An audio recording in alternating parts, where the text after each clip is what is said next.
everybody. Welcome to episode number 153 of the Debt Free Dad podcast. And yes, you guys get a bonus episode. As I said last week, we wrapped, but surprise, we are back and we've got an amazing story for you guys here today. Today, I'm excited to welcome Lauren Jackson to the podcast. Now, Lauren joined my program and membership Roots in April of 2019. And in the last 3.5 years, she has saved and paid off $57,000. And today she is also celebrating an amazing milestone with all of us here today, which I'm going to let Lauren share.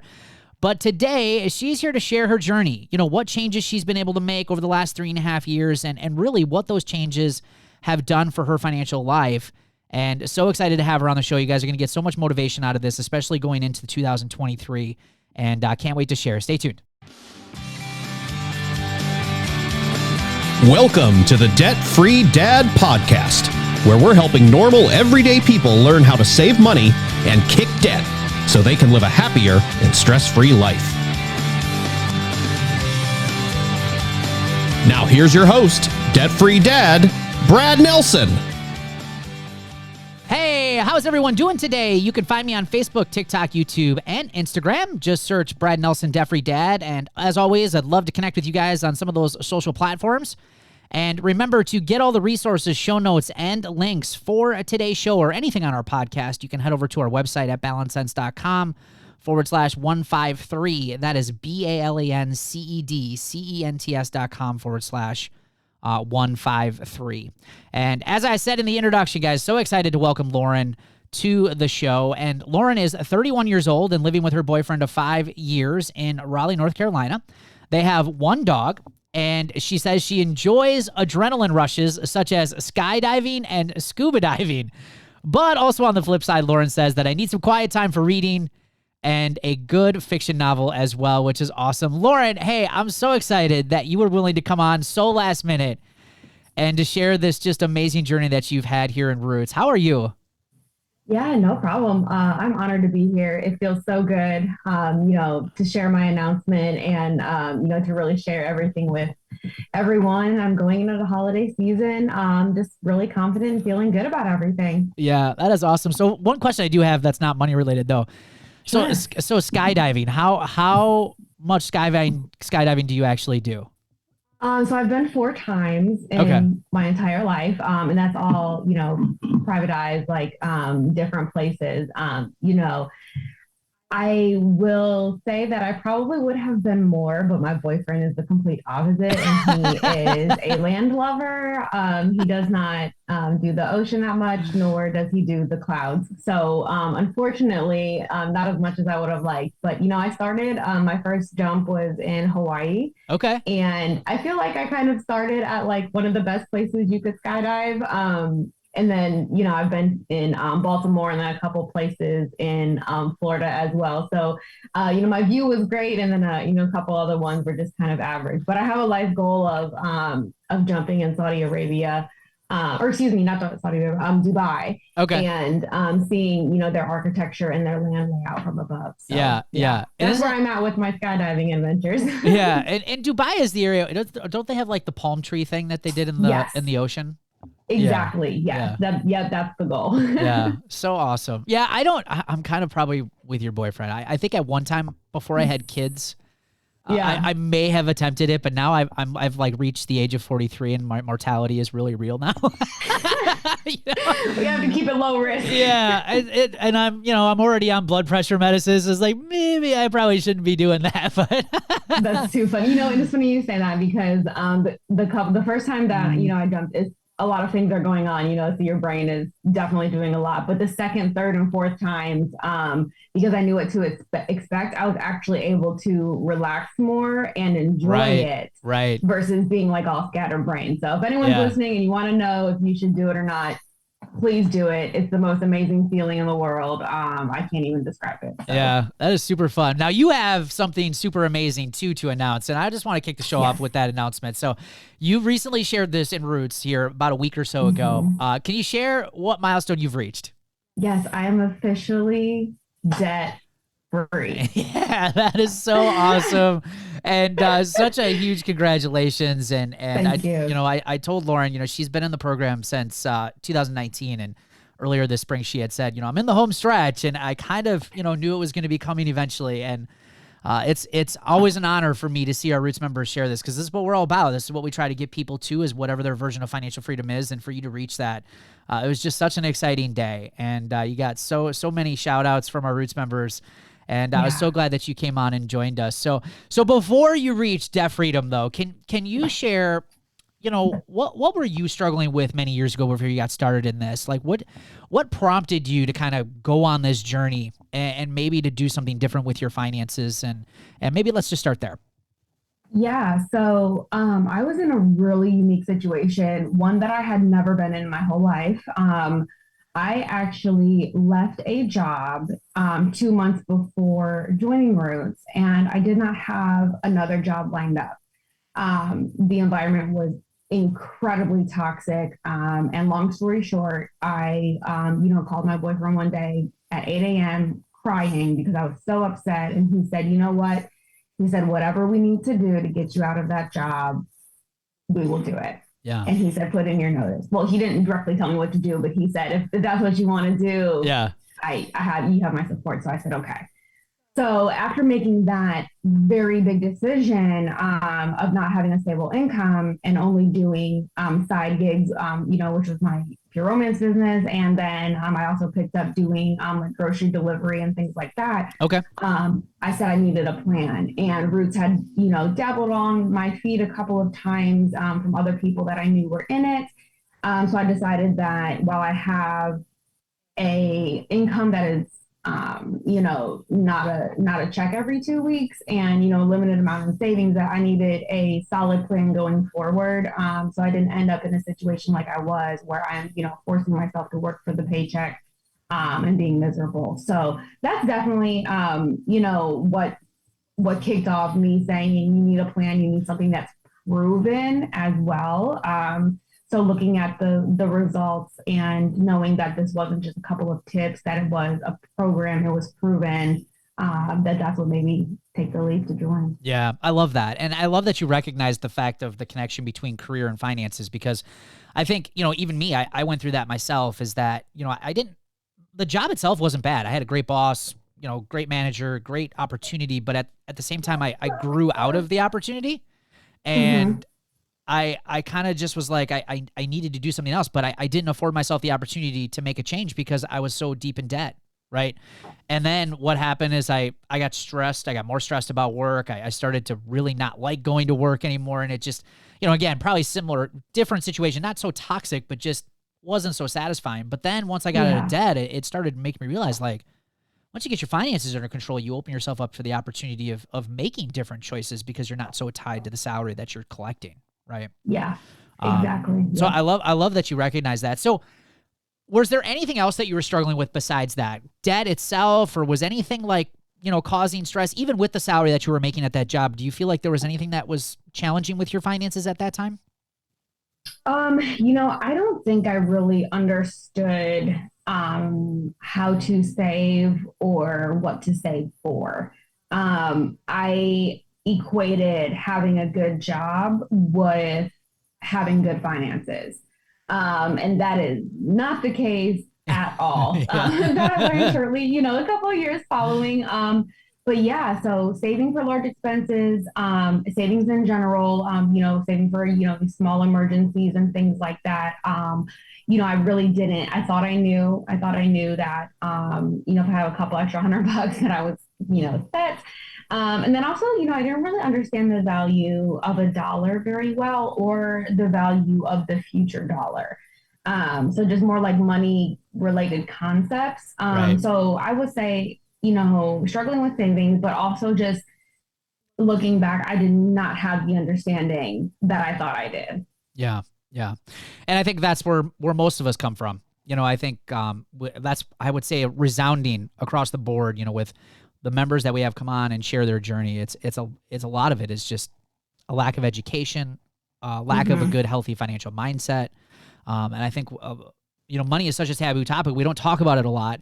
But a lot of us have so much in common when it comes to, the struggle that we all have with it, is that lack of education, that lack of understanding, almost feeling embarrassed like you don't know what you should be doing with it, right?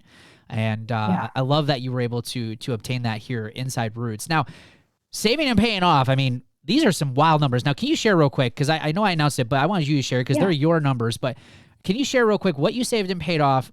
And then I want to just kind of hopefully have you give some tips, like to people who are listening to this, maybe they're just getting started or maybe thinking about getting started.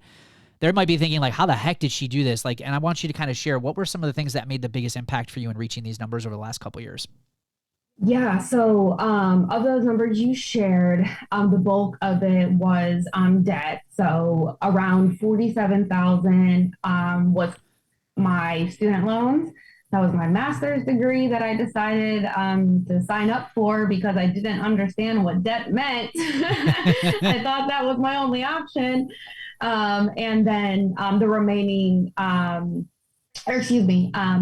majority of it was my student loans, and then a portion of it was my vehicle. I bought a used vehicle in 2016, I think, give or take. I don't know. And that was the rest of it. Now, the 10,000 was mostly savings for cash. So that was emergency funds, trips. So even though I saved 10,000 over the years, that was also money that was, saved and then spent purposefully, as planned. So that was just, another thing that before Roots I didn't do. I really just, thought it was okay to just, swipe that credit card. So that was the majority of the numbers. And I also, during this time, I still contributed to a couple of retirement accounts. So one with my employer to take advantage of the match. That was something that I personally decided that I could still pay off debt and, get to being debt free without taking away from my long-term savings plans too. And then I also had an individual one set up outside of work that was $50 a month. And I said, that was still worth it. Worst case scenario, could I have paid off debt faster and not contributed to those? Sure. But for me in my situation, I decided that having that money work long-term would pay off greater. That's the majority of the numbers that I can remember. It's crazy. It's only been a few years, but I also feel like it's been forever. Sometimes, these things feel like they take so long to achieve. But I would think, to somebody who's just getting started and, trying to figure it all out, you're not alone in doing this. You're not the first person and you won't be the last. Absolutely. And there are proven ways. And this is why I joined Roots, because it was proven that it worked. So when you talk about the emergency fund and the budget, those are the two basics. It's the very first steps, in this program, and stick to the basics, stick to the process, and give it a chance to work. You didn't get in debt overnight. You're not going to get out of debt overnight. It may seem overwhelming, but trust the process. We don't go to a new job and expect to have it all figured out in a week and now we're professionals. Right. No, you give it time. Sometimes, jobs, my rule of thumb is, to go to a job for a year and to see if it's a good fit. So, you can apply similar concepts when you're doing something new with your finances. Give it time to work, do the work. Be honest with yourself. If you're not doing the work, then, reset, start over. But it will be overwhelming. But the best advice I can give is to trust the process and give it time to work. Sure. Yeah, I love that. And you're absolutely right. And I think, the thing that the hardest part about this, and I'm hoping you can kind of talk a little bit about this, because it's one thing to learn what to do. Right. We can all learn what to do, but the secret is doing it consistently long enough with patience to get results like you've gotten. Right. And I think that's where most people struggle. Can you share a little bit? Because obviously in Roots, we provide, a big part of what we do is not just the education, but it's the support and accountability to stick to your plan. It's really to have a group of like-minded people who all have similar challenges, but we're all working towards a common goal of improving our finances. Can you share how that's kind of fit in with your success over the last 3.5 years? Because I imagine, your journey wasn't easy. It's had some ups and downs, and I'm sure there were times where it's like, I'm never going to get there, but can you share how that's helped you throughout this? Yeah, I will be the first one to say that I did not budget every single month. I did not follow my rules every single month. I will absolutely admit that 100%. If I would have, I probably would have been debt free sooner, of course. But we are humans, and we say things and we do different things. But so the month where I was off track or I didn't do a budget, I still got the notifications from groups. So and so posted this, or this happened, or here's the meetup this day. So having the emails, the emails, I'm a big organized email person. Those things coming in every day almost was a constant reminder of, don't forget you're still in this program. Don't forget you're still in this program. And then when you do post things that are you need help with, or you're sharing a win, and you get that boost of likes and congratulations and kudos from the group, that is like the biggest serotonin relief or release in your brain, because you have you're working and you're doing things by yourself, maybe with your spouse or your partner, or maybe even a friend. It doesn't have to necessarily be a partner. You can do this with anybody for an accountability buddy. But it can feel kind of isolating. You can feel like you're doing it by yourself if you're not talking a lot. But once you post in the group, again, it's that big serotonin release. You're reminded that you're not alone and what you're doing is right. Even now, as a member in the group, when I see people post and they say, hey, I fell off track, but I'm posting here to keep myself accountable, I love those posts so much, because you're being vulnerable, you're being honest, but you're getting back on track. That's the biggest thing. You have to get back on track if you fall off. It's okay. We all do it. I would, Brad, I don't know, don't quote me, but I would bet a large amount of money that every single person joins the program might fall off track, but they get back on. Yep. We're all doing it. Yep. The majority of them do. All of us, even myself included. I tell people that all the time. I've been doing this for, 12 years now, and we still have months where we screw it up, where we don't get it right, where we don't follow the budget the way that we should all the time. It's human, right? And I love that you said that. It's so true. Yeah. And I think people need to, once you start to realize that it's okay. Give yourself grace to screw up. Give yourself grace to that you're not always going to get it right. But the goal is the consistency. If you're willing to do it consistently, over time the results will come. And you're going to take a step back, but then you're going to take a lot more steps forward if you just keep at it. I love that. So can you also share a little bit just in the process itself, especially early on, maybe in the first few months, maybe even the first year, maybe you're still doing it, maybe you're still working on some of this, but what were some of the things that you changed, I guess, maybe day to day, or maybe your spending habits, or like what were some things that you feel you mentioned budgeting and emergency fund made a big difference, but like, was it spending habits? Was there certain things that you cut out? What did you kind of learn along this process, you think? Yes. Oh, Lord, spending habits. This is a good topic to talk about, because we are hours away from Black Friday. It's so close. Yep. I am, I'll just say this, and I'm sure so many people can relate. Black Friday comes out and they're like, you see the advertisements on the stores and they say, oh, a gift for her, a gift for them, so on. You know what my brain said? That's a gift for me. Yeah. I'm like, that discount, I want that for me. And everybody else can get whatever I decide on last minute on Christmas Eve. But for me, I'm shopping for myself. So that is exactly how my brain works. That was the biggest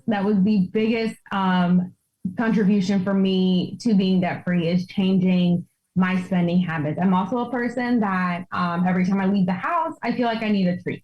Okay. You're going grocery shopping, you deserve a coffee, or you're going to the pet store.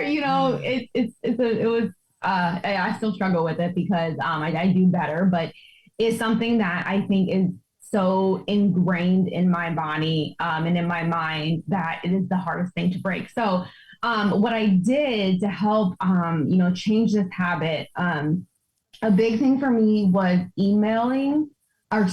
unsubscribing to emails. Okay. I mean, some people may argue that email's dead. I strongly disagree. And the way companies are spending their dollars on marketing, I don't know. I'm getting emails now from companies I haven't shopped from in 2, 3 years.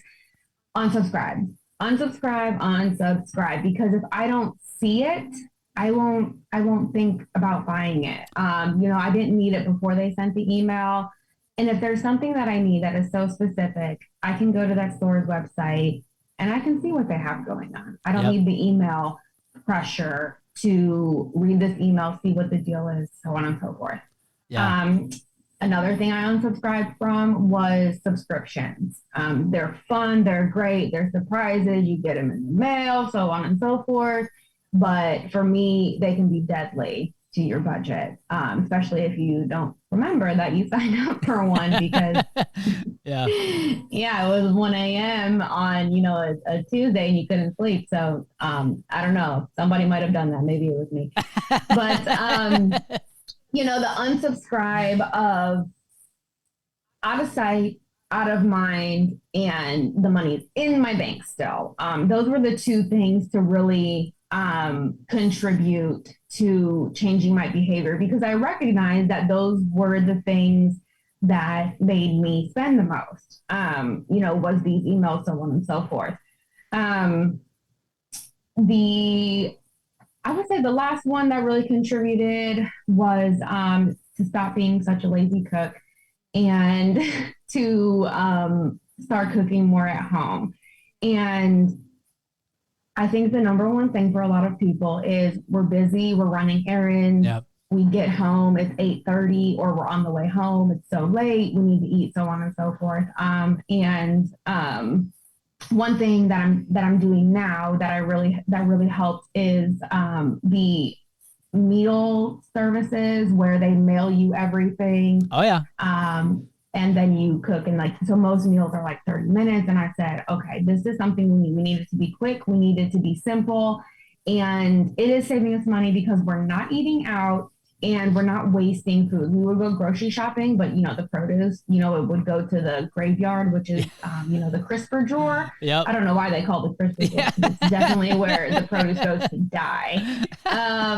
So we were wasting money because we weren't, using and cooking the things that we had bought. So this is what's working for us.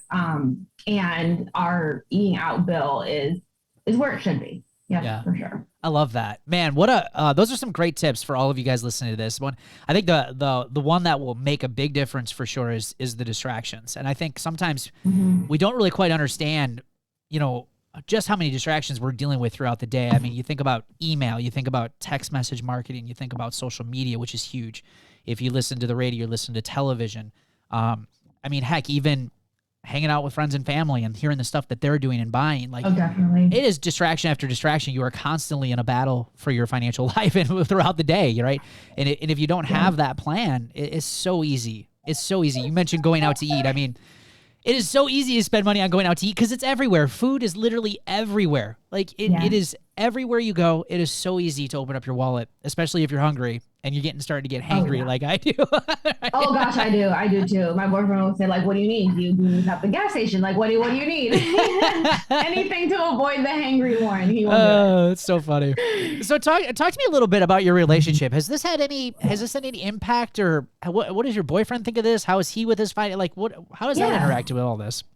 So he didn't do the program with me, but we did. We're actually okay. Let me back up. What we did was we would sit down and have chats about our goals. He took a different approach to paying off debt and savings, which was fine. You can do things different ways. It's just a matter of if it's going to work for you. Right. All I'm gonna say is that I got debt free first. So I don't know what he's doing, but whatever I'm doing is working. Okay, so we like to say scoreboard, right? That's the scoreboard. Yes, one for me. So we knew each other's goals, right? So whenever it was, hey, do you want to do this? And the answer is no, because we understood that, and there was no, well, come on, or it's just this one time. And one thing that always popped up for both of us and affected our goals and things like that were friends and outings that weren't originally planned for the month Right. that came up mid-month, or the day of, like, hey, we're gonna go celebrate so-and-so's birthday tonight, do you want to come? And I'm like, no, I didn't plan for this.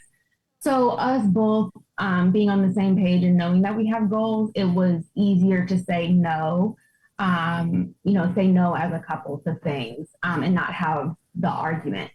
Now, he started a new job last week and I started a new job next week. So we both have new incomes to rebudget and do everything. So I said, let's go ahead and take the next step with not necessarily combining our finances, but to open a savings account together and start to bring our finances together. Right. And then go back to that, keeping each other accountable, because now we have new goals, right? So I'm debt free. He's really close. He just has student loans left over, and with his new job, he's got a base plus commission. He said, okay, well, now that I have this opportunity, my goal is changing too.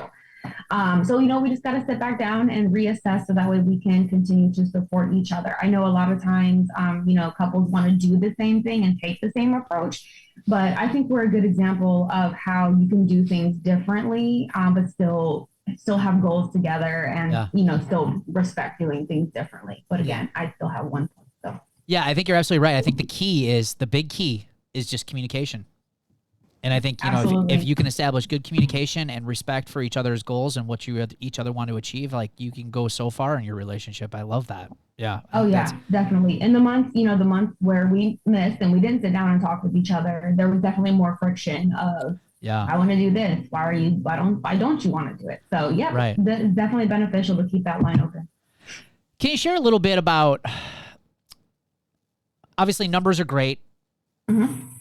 Those are all wonderful, but can you share how this has just changed your life in general? Less stress, less worry, I guess maybe more growth mindset. Like, what do you feel has changed the most when it comes to the kind of outside the financial life, but obviously finances have an impact on? Yeah, no, I feel yes, definitely less stress. When you're going through the program, it can be overwhelming and kind of pressuring because you want to reach debt freedom so bad. Yeah. And it's a good pressure. It's not a negative, right? But it's just a pressure to reach your goal. So that it can be stressful to constantly look at your budget and constantly say no, or to look at your budget and see where you landed and then say, shoot, I broke that category again, or whatever.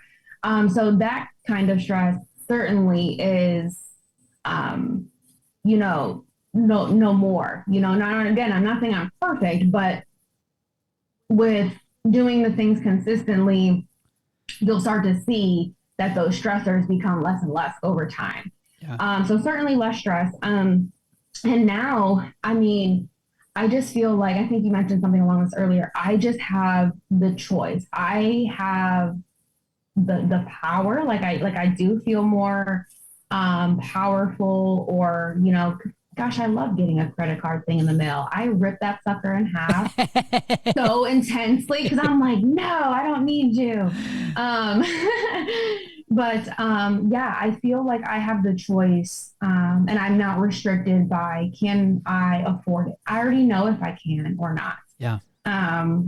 And to be in that level of confidence is really, it's really a game changer. Like I said, going into the holiday season too, knowing where everything is at, and not having to swipe the card and just hope that next month turns out okay, or hoping the card goes through, or, calling the bank and asking for a credit limit increase, which, I've been guilty of, way long ago, not during, so don't yell at me because it was a long time ago, but, doing those things where you're just like hoping, that doesn't feel good. Yeah. But what does feel good is knowing exactly where you are and being in control. We have new friends here in North Carolina since we just moved here, 7 months ago, and they're travel bugs just like we are. And they're like, oh, we need to go on a trip together. And I was like, yes, definitely.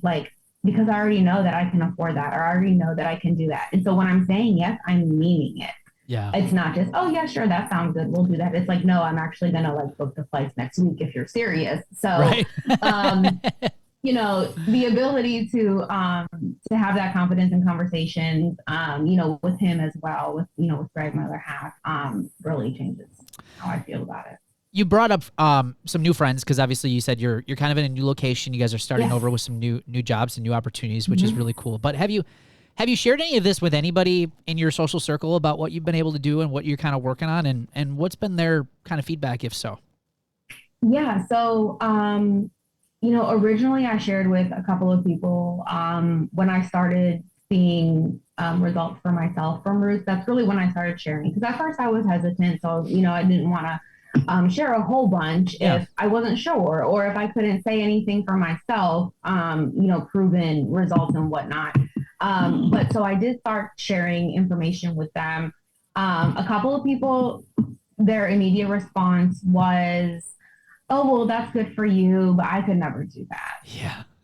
And I'm just like, what? You don't know what it is. Yep.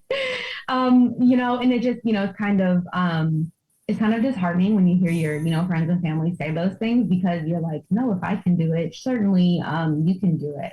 I really think we need to change that mindset, which is, what this podcast is for, along with sharing with others. But I did have other friends and family members that, were, supportive and motivating, being like, oh, that's great, share with me what you learn, or I don't know, they'll just ask for things, one off. But I do have two close friends of mine that are working towards being debt free as well. So since sharing with them that I became debt free, I just like to provide encouraging words to them. And it's nice to know that other people are focused on this stuff as well. So it's not everybody is saying, oh, it's not for me, I could never do that. There are people out there who are trying it as well. So I guess for me, it's nice. It was also nice to know that this is like a conversation that is forward in people's minds too. And I would also say, to other people listening, don't be afraid to share what you're doing because you might realize that somebody else is working on this too. And then you'll have a buddy, or if someone, wants more information about it, well, now you're just spreading, you're spreading the good around. And even the people who say like, oh God, I could never do it. Those are the people that certainly can. And they probably need it the most. Yep. Yeah, if you're listening to this, I agree. I mean, we are all capable of doing so much more than we think we are capable of doing.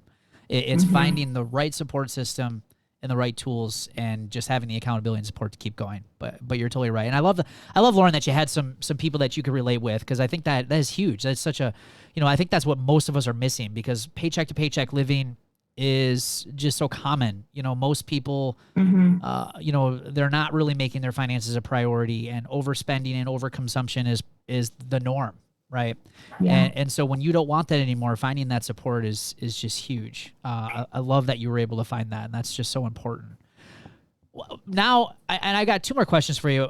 This one I'm just gonna kind of throw it out there because you mentioned the holidays. If Thanksgiving here is 2 days away, and Christmas and the holidays are coming up right after that.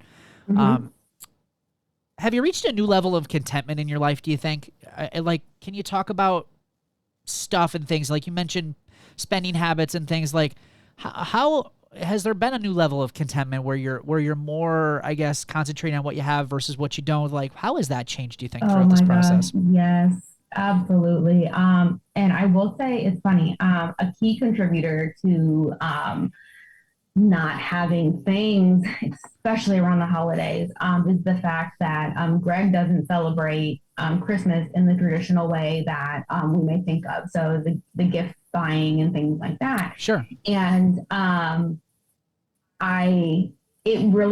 is what opened my eyes to how much spending I was doing when I came to a person, that I would normally buy for, and that person was like, no, please don't buy me anything. Little does he know that his birthday is in January, and I just, instead of Christmas, I just told him his birthday. So we go all out for birthdays. If anyone knows us on a personal level, you will know that we go very big for birthdays. But nonetheless, it really was eye-opening to what are you buying and why? Why are you doing this? No matter what the amount is, no matter what the gift is, it doesn't matter. So I pulled that into my family. So it's the majority of the year, or the majority of the Christmas is spent with my mom and my sister. And, I told them, I was like, we're all grown adults. I'm 31, my sister's 21. We're, 10 years apart, and we're all adults now. The rule in the family is once you turn 18, you don't get gifts anymore. But for some reason, we keep buying each other gifts. And I'm like, no, that's not the rule. But, so the last year, I told them, I said, next year, I was like, let's just do a couple things, to say like, hey, look, I thought of you. I really, think you could benefit from this, or who knows, whatever the meaningful gift could be, versus buying for the sake of buying. Yeah. So when it comes to holidays, that's how I operate now. And I don't buy for anyone else outside of those two people. If I get invited to something like a white elephant gift thing, or if I get invited to an event, sure, I'll still do things like that. But way different from when I was growing up, and it took us 2 hours to open Christmas presents in the morning. Right. So very different. I had that eye opener, and I'm really appreciative, of Greg for, being open and sharing his thoughts with me on buying, because it certainly has helped me sit back and realize, why are you buying? Outside of Christmas, though, I will say that going through all of my things and getting rid of things has really, again, eye-opened to how you purchase, or how I purchase, and why. Greg and I will do, if you buy a new t-shirt, if you want a new shirt, something that's at home, it's got to go. Right. But if you don't have anything that's, donatable, or, recyclable, or anything like that, well, then do you need that new shirt? Like, no, probably not. And when you live in a 2-bedroom tiny apartment, there's literally only so much room that you can have in your closet when it comes to clothes. So yeah, overall, it's really coming down to, why are you buying this? Why are you buying for that quick serotonin release that's going to fade in 10 seconds after you check out?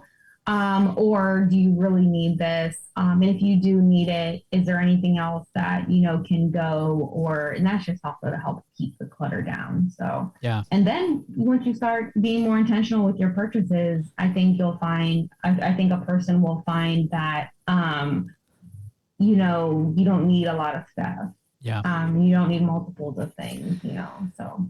I love that you're sharing this, because I think it's a true example and testament to how powerful the journey can be. It's amazing that you've reached financial freedom, you've reached debt freedom, you've paid off all your debt, you've saved so much money.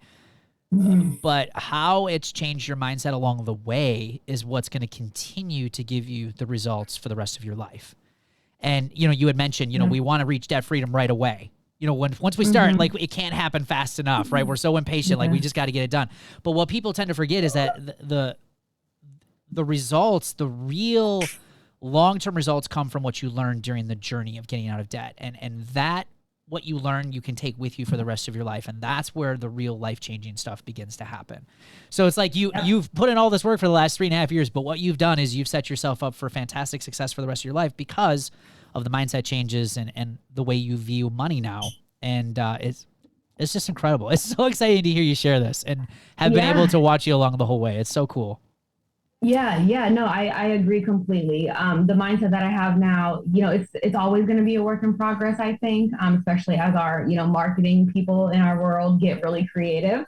It's going to be a constant battle, but, learning the tricks to, intercept that mindset is really what's invaluable, because sure, we talk about the numbers, how much did you pay, how much did you pay off, but no one says, well, how much without the program would you have spent if you didn't have this program, right? So if I took track of every time I wanted to buy something but didn't, oh my gosh, then I can't even, compute the number. Like I probably would have a new car right now if that, would say anything because, oh, I got an increase in pay. Well, surely I deserve a new car. Like what? Right. But sometimes that happens. Sometimes people do that. But, we just have to, be more realistic with ourselves. And I think that's what Roots has done. So again, that priceless part of Roots that I tell people is certainly things like that where you can't even, really wrap your mind around the future. Yeah. And I looked, you've invested roughly, and I roughly know it's like $550 some into Roots over the last 3.5 years. That's what I saw the number as. And now you've saved and paid off $57,000 because of that investment. But it's like you said, it's not just that, it's now all of the future decision making, the interest that you no longer have to pay. Like, I mean, just if you just the ROI is just unbelievable. It is unbelievable what you've been able to do. So last question for you before I let you go is, if there's someone sitting on the fence right now, someone like you before you got started 3.5 years ago, knowing what you know now after what you've been able to accomplish, like what advice would you give to them? They're maybe feeling a little hopeless, not sure what to do, stressed. Like, what would you say to them knowing what you know now? I would say, what's the worst that could happen? And that's also how I make a lot of decisions these days is I look at like the worst case scenario. And if you do nothing and you don't join a program you don't try Roots, what's going to happen? Well, things are going to stay the same for you or they might get worse. Right. So, but if you try the program and it works, great, bingo. But let's say you try it and for whatever outlandish reason, it doesn't work. At least you tried it. You knew how it was. And then the worst thing that happens is that not much changes for you. So that's kind of how I would break it down. But again, that being said, I am absolutely certain that no one can try this and not get anything from it, to not have any value. If you try this program and you work it as it's intended, you will learn a lot. You will learn many things. Like I said, and some of these things are priceless. Like they are. There were so many things I learned about. And you know what? I don't know if we mentioned this in the podcast yet, but I have a master's degree in accounting. So being a person who's in the financial realm since college and into my career, there were still so many things that I did not know, I'd never heard of. And they're not in your face. Oh, that's so obvious. Like, oh, I should save money. Yeah, that's obvious. No, that's not the things I'm talking about. The behavior things that we were just speaking a moment ago about, those things that are priceless. So I say, if you're on the fence, give it a try. What's the worst thing that could happen? Nothing changes. Well, guess what? If you do nothing, that's exactly the same way you're going to be. But you have Lauren's word that you will learn something. You absolutely get value out of it. I just like to be a worst case scenario person. I love it. There you go. Lauren's guarantee right here on the Debt Free Dad podcast. Get started because the results can come. So Lauren, seriously, here's congratulations. You got a lot to be proud of. I'm so excited to see what you're going to be doing now from here on out. And I'm just so proud of you. You've come a long way. You've reached a milestone most people, unfortunately, will never achieve. And it is just amazing. So thanks for coming on here and inspiring all of us. And great job. Thanks for having me. Appreciate it. I'll still be in the group. I'm not going anywhere. All right. I love it. Love it. Hey, if you love planners, this is for you. But you know why planners frustrate me? Because they only really get it half right. Now, sure, they're really good and fancy about helping you manage your time, which is really important, obviously. That's what a planner's for. But where they get it wrong is money, the second most valuable resource in our lives. Most planners don't include any financial planning, things like, keeping track of paydays, bills, due dates, spending, yearly expenses, budgets, cash flow planning, debt elimination plans, and goal planning, right? None of that stuff. That's a real pain. And then what? Then you got to create your own in some silly binder, right? And who has time for all of that stuff? So instead, what happens? Nothing, right? A lot of people tend to ignore their finances even more, and things only get worse.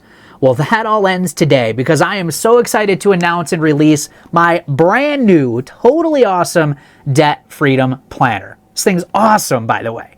Now, before you say, Brad, I've already got a planner. This is not an ordinary day planner. This is the Debt Freedom Planner, which is a companion tool that works with your day planner, and it's built to help you manage your money, pay off more debt, and melt away financial stress. And I believe this is the tool that a lot of people who want to take control of their finances have been waiting for. So head on over to therealdebtfreedad.com, click on the Debt Freedom Planner in the menu to get access to your planner today. Hey, what's this I see? I thought this was a party! Let's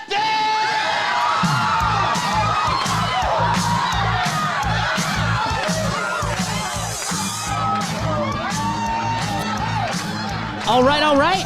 As you all know, that sound means it's time for the celebrations of the show. And of course, just another huge shout out to Lauren Jackson for joining us here today and just sharing her amazing journey. Just so proud of her, and being able to be on that journey with her the last 3.5 years and see how far she's come with the ups and downs. It's just such an amazing milestone and accomplishment. And again, another story and another piece of proof that financial freedom, whatever that means to you, is possible for all of us. If we're willing to be consistent and work hard, have the right tools in place, I believe anyone can have success or better success with their finances and have a lot less financial stress. So awesome for Lauren. So we're kicking it off with Christy Wallers. Christy says, working on my emergency fund, now over $100. She says, I know it's not much, but the goal to keep adding to it and get to that $1,000 is on her mind. And Christy, I just want to give you a huge shout out. Sometimes we can focus too much on just the amount. And really, when we're first getting started, it's really about building the habits, because the habits are what are going to create the long-term results. So focus on the habits, not necessarily the amounts. The amounts will come. As your finances improve, the numbers will get better. So keep up the great work, Christy. Carol Hernandez bought a new used kitchen table for way less than the same one as new, and I paid cash. Carol, I love that. And I love that you are looking for different opportunities to be able to save money, still be able to meet your needs, and you found something useful. That is awesome. Good for you. Great win. Ellen Elizabeth, I was able to pay $150 more on debt, and I have tracked every penny I have spent this month. Ellen, that is huge. Not only paying down debt, but tracking. So important to your long-term success. So congratulations. Great win. Carol Bell had 2 heating units quit working this past weekend. With amazing repairman and my emergency fund, I paid cash, and both working within 3 hours of my call to him. Carol, thank you for the example of why emergency funds are so important, and staying out of debt is really kind of going to prevent, emergency funds going to stop and prevent you from going further into debt. So way to be a great example. Thanks for that celebration. Terry Campataro, I only used cash this week. I was able to pay $539 towards debt, and we ate at home all week. I had to tweak my monthly budget a bit due to an unexpected expense, but I am still on track to be caught up on past due bills this month. Terry, congratulations. Those are some great wins. Great job. And last but not least, Sabrina Gage. Watching the modules in Roots, I realized, and I had another win I didn't even think of. This is the first week in about 2 months where I didn't have to go through a payday loan app to help make ends meet. She says, I am out of the cycle. And Sabrina, and anybody else out there who's been through payday loans in the cycle, it is hard to break and hard to get out of. What a great accomplishment. Way to get your finances to a better place. That confidence is building. That momentum is building. A huge win. So congratulations to Sabrina.